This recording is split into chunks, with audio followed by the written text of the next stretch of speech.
eu vivi isso na prática. Foi eu que construí a primeira calça comprida para mim, foi eu que construí. Foi eu que construí a primeira sandália. Foi eu que construí o primeiro calção para jogar bola para mim. Foi eu que construí o primeiro colchão de mola. Eu construí para minha casa. De modo que a Escola Parco me ofereceu todas essas potencialidades. Não sei se dá para ver essa pintura, ainda tem aqui. Nerivaldo, Nery, 18/12 de 64. Fiz o álbum na técnica de encadernação e depois a pintura, né? Tudo foi confeccionado por mim. Aqui deve ter algumas fotos ainda do tempo da escola. Isso aqui quando eu estava começando a fazer um trabalho de modelagem, essa máscara aqui, e tinha uma vantagem muito grande que nesta época, todos os visitantes que iam para a escola, iam visitando todo o país, né? Eles faziam outra escola de outros estados e tal, aí tinham que me ver trabalhando no barro.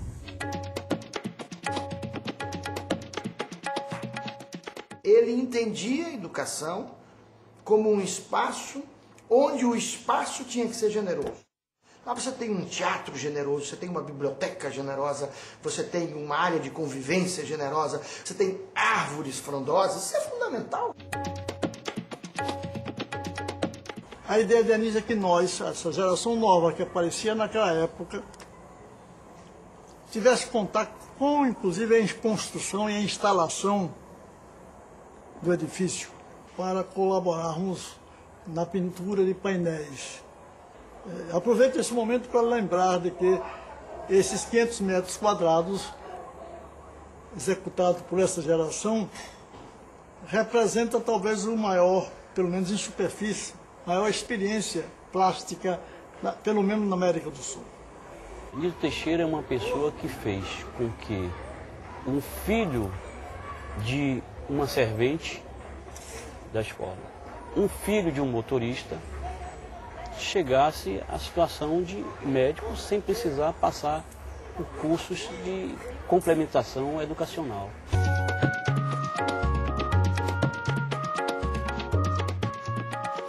Sou a caçula de 8 filhos. E se a minha mãe não tivesse encontrado na vida o centro, eu não estaria, com certeza, na formação de educadora que estou hoje. Por conta que eu não ia ter condição de custear estudo de qualidade. Porque eu recebi estudo de qualidade. Porque ele me parece, em conversa que tínhamos, que ele tinha a ideia de que, para se ganhar tempo, a educação necessita de se dar o mais avançado do momento ao menos, diria, privilegiado.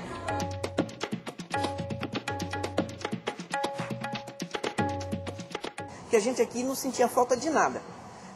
Os nossos pais só se preocupavam em vir matricular a gente. A gente não sabia quanto custava um calçado, quanto custava uma farda, quanto custava uma merenda. Se a gente estivesse doente aqui, nós iríamos para o gabinete médico, trazia a receita para a dona Carmen Teixeira, ela mandava comprar o remédio imediatamente, então a gente só tinha tudo de bom. E hoje, sinceramente, eu sinto aquela coisa por isso aqui. Para mim, depois da minha família, é isso aqui para mim.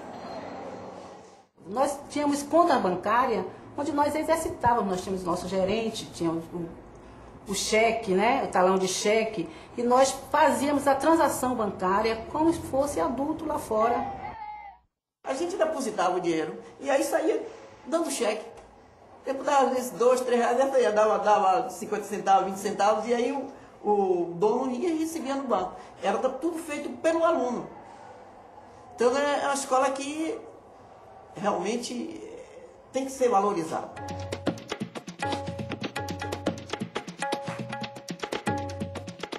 Nós viajávamos muito para fazer concerto, participar de concursos em outras cidades de Salvador. E houve assim a oportunidade, na época, se não me falha a memória, foi em 66, quando houve a inauguração da Sala Cecília Meirelles, no Rio de Janeiro. Ia haver um concurso nacional de coros orfeônicos escolar. E participamos a nível nacional com vários outros corais. Tivemos a oportunidade de americanos nos fotografar, mandar depois, foi a primeira experiência de fotografia colorida, que nós até aquela época não tínhamos a oportunidade de ter, e pra gente foi assim, muito maravilhoso mesmo essa experiência. E tivemos a oportunidade de interagir com outros estados e ver a nossa experiência, e eles ficarem assim maravilhados com o nosso depoimento, como era a nossa escola. Anísio Teixeira já se projeta internacionalmente. A Escola Parque joga a Anísio Teixeira em outro patamar. Essa escola ficou conhecida, inclusive, porque a Unesco vinha e filmava a escola para reproduzir em países subdesenvolvidos, entendeu? Até Israel teve uma ligação enorme com a Anísio Teixeira. Dizem que alguns kibbutz tiveram um viés da Escola Parque, entendeu? Meu pai era tão fã, tão empolgado com essa escola, tão agradecido à doutora Anísio e dona Carmen Teixeira, que ele compôs um hino para a escola.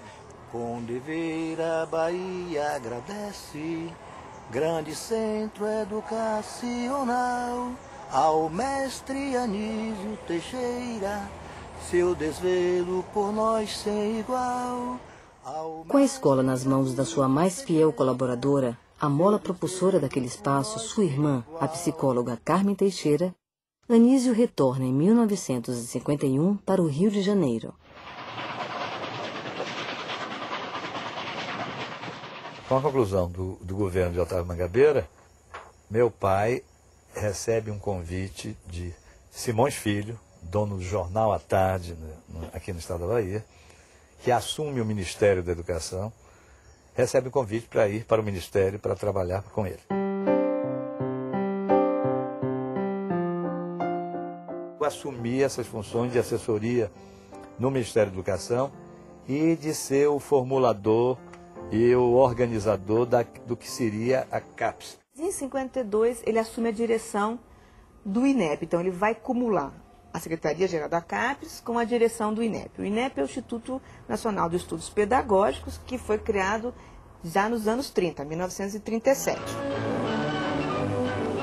No gabinete do Ministro da Educação e Saúde, realiza-se a posse do professor Anísio Teixeira no cargo de diretor do Instituto Nacional de Estudos Pedagógicos. Técnico dos mais renomados, o professor Anísio Teixeira promete realizar o máximo a fim de que o Instituto Nacional de Estudos Pedagógicos atinja com brilho e segurança sua finalidade.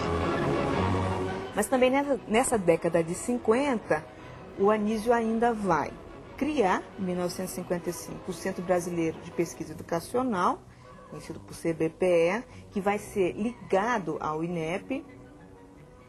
E o Centro Brasileiro vai ter vários filhotinhos, né, que são os centros regionais associados ao Centro Brasileiro, né, que tinha por objetivo fazer pesquisas sobre a realidade educacional brasileira.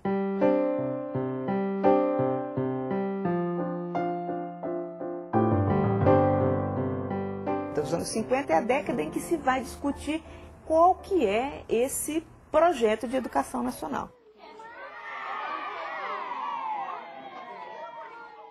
Anísio não abdica de suas ideias em defesa de uma educação laica e para todos, provocando reações muito fortes, principalmente e novamente por parte da Igreja Católica, gerando o famoso Manifesto dos Bispos, que exigia, entre outras coisas, a demissão de Anísio da direção do INEP.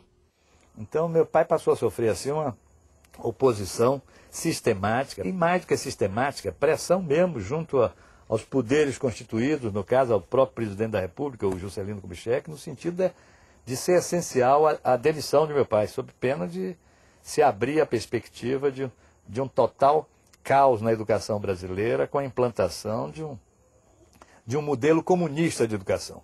Modelo esse que meu pai, na intimidade, ria com muita frequência e dizia que era um dos poucos sistemas educacionais que ele não conhecia, era o sistema educacional comunista. Ele achava que não cabia essa coisa de nenhuma renúncia, quando muito aceitar a admissão, mas não renúncia. E se manteve no cargo. No se manter no cargo, ele angariou assim uma solidariedade manifesta e presente de toda classe intelectual representativa mesmo.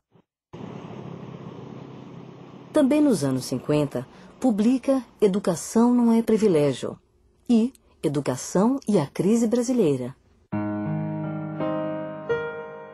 O lazer dele era ler. Ele já acordava com o livro, dormia com o livro aqui, entendeu? O livro era embaixo do braço, no sítio estava com o livro, com os meninos era sempre com o livro, mostrando um livro. Não era de nadar, porque não sabia, mas gostava muito da água, admirava muito a água e não tinha, por conta de não nadar, nenhum perfil fóbico, não, de ter maiores cuidados. Não, ao contrário, às vezes até fazia estripulias.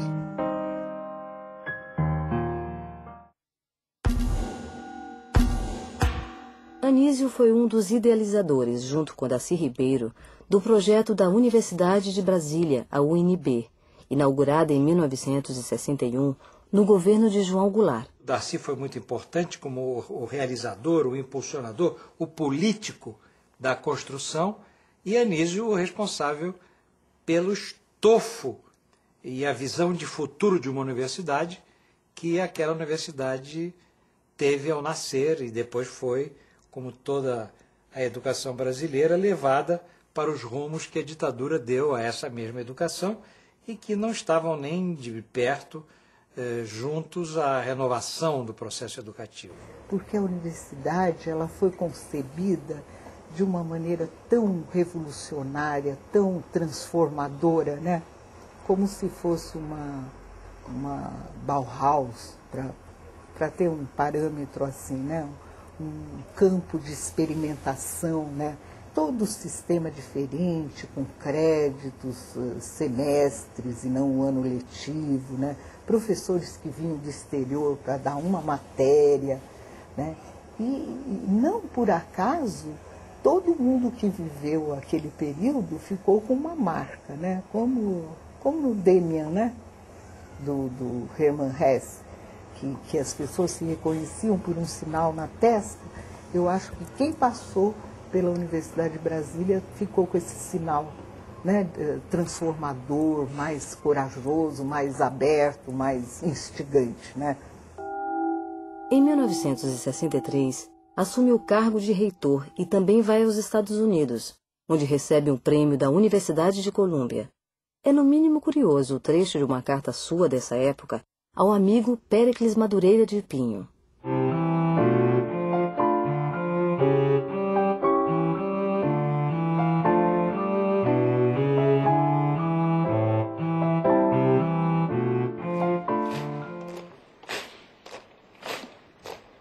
Vem o golpe de 64 e o Brasil entra no chamado Anos de Chumbo.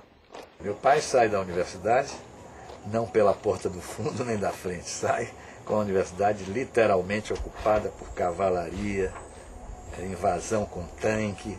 Foi realmente uma operação de guerra. Esperavam encontrar talvez uma resistência de coquetéis Molotov ou alguma coisa desse porte, porque a universidade foi cercada e invadida de uma forma estúpida. E as prisões foram imediatas e coisas que tal. Ele não chegou a ser preso, mas foi imediatamente levado para um interrogatório, um IPM, daqueles bem desconfortáveis, de ficar quase 24 horas sem descanso. Entra uma equipe, pergunta, entra outra equipe, pergunta. E as perguntas eram todas centradas em torno das possíveis relações dele com o mundo comunista. De novo o exílio, só que dessa vez parte para os Estados Unidos, onde o seu prestígio, ironicamente, nunca foi abalado.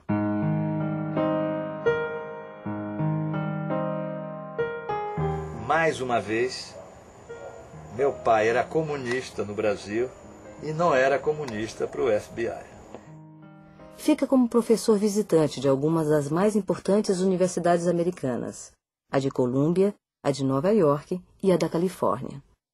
Então, no caso de Anísio, somando os anos em que ele ia ser padre, a capacidade que ele teve de conceber que não tinha vocação, a abertura intelectual do mesmo, a formação norte-americana, a vivência num país subdesenvolvido, o fez compreender profundamente que essas perseguições faziam parte do processo.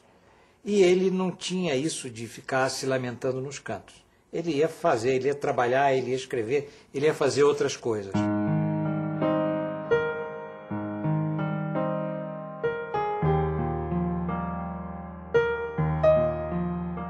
Na sua volta ao Brasil, torna-se consultor da Fundação Getúlio Vargas e dedica-se à literatura, organizando coletâneas e reeditando antigos trabalhos seus. A escrita para Anísio era uma escrita que tivesse Primeiro, a finalidade de permanecer. Segundo, a finalidade de analisar. Terceiro, a finalidade de que aquilo pudesse ser distribuído para a leitura de outros. Em 1971, estava envolvido com seu discurso de posse para a Academia Brasileira de Letras, onde ocuparia a cadeira do também baiano Clementino Fraga. A Academia Brasileira tinha a ver com ele como capitão de gravata tem a ver com capitão de fragata. Não tinha nada a ver com ele. Mas teria a ver, porque ele teria sido atraído e convencido pelos amigos, por Hermes Lima, por Afrânio Coutinho, por Abigail Renault, por conta disso, de ser na época importante ter alguém como ele entrando na academia. Então ele aceita muito em nome disso, do que ele representava em termos de uma ideia nova, de propostas novas, de propostas com esse aquele cara, muito mais do que para vestir o fardão e assumir o fardão.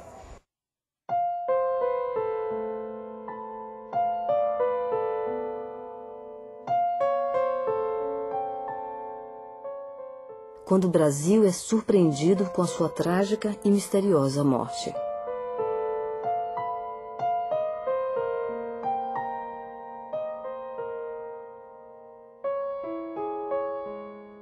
É tão violento para nós, da família, é tão triste imaginar que possa ter ocorrido realmente uma morte pela repressão, né, que ele possa ter sido assassinado, que eu me dediquei à vida, a recuperar essa coisa da obra dele, do trabalho dele, nessa perspectiva. Agora, que a família nunca aceitou a situação dada como sendo de um acidente no elevador, morreu, caiu no fundo do poço do elevador, isso nós sabemos que não é verdade. Também nós não temos a certeza, não temos provas de que não foi assim.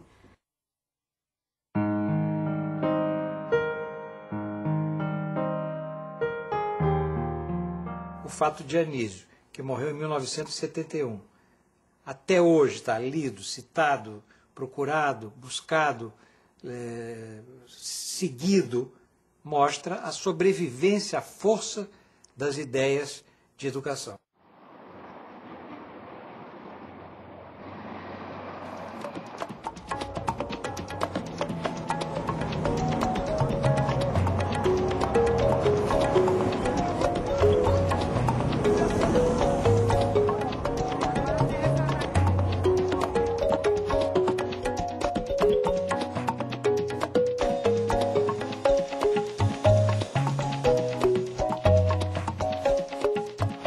Porque isso aqui é mais do que uma faculdade para toda essa comunidade que vive aqui. Por quê? Porque hoje no Brasil não existe uma escola igual a essa, para dar essa condição que dá essa área daqui. Quando eu cheguei aqui em 58, só existia só esse pavilhão. Hoje são 7 setores, 7 pavilhões que nós temos aqui, que é o setor de artes, é o setor de educação física, é o teatro, a biblioteca, o setor de informações, a administração e a cantina. Nesse momento agora está acelerando a massa para poder vir a fermentação lenta.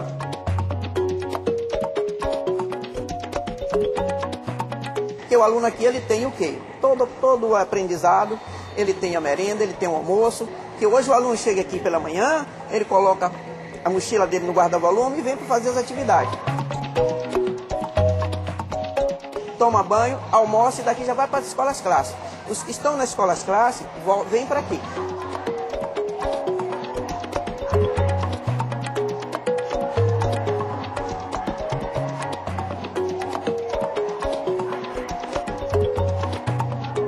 Antigamente, essa escola só era toda regida pelo governo federal. Aí depois passou, porque o espaço era do Estado, passou-se para o Estado e a coisa ficou bem diferente, mais difícil, porque realmente manter isso aqui é muito caro.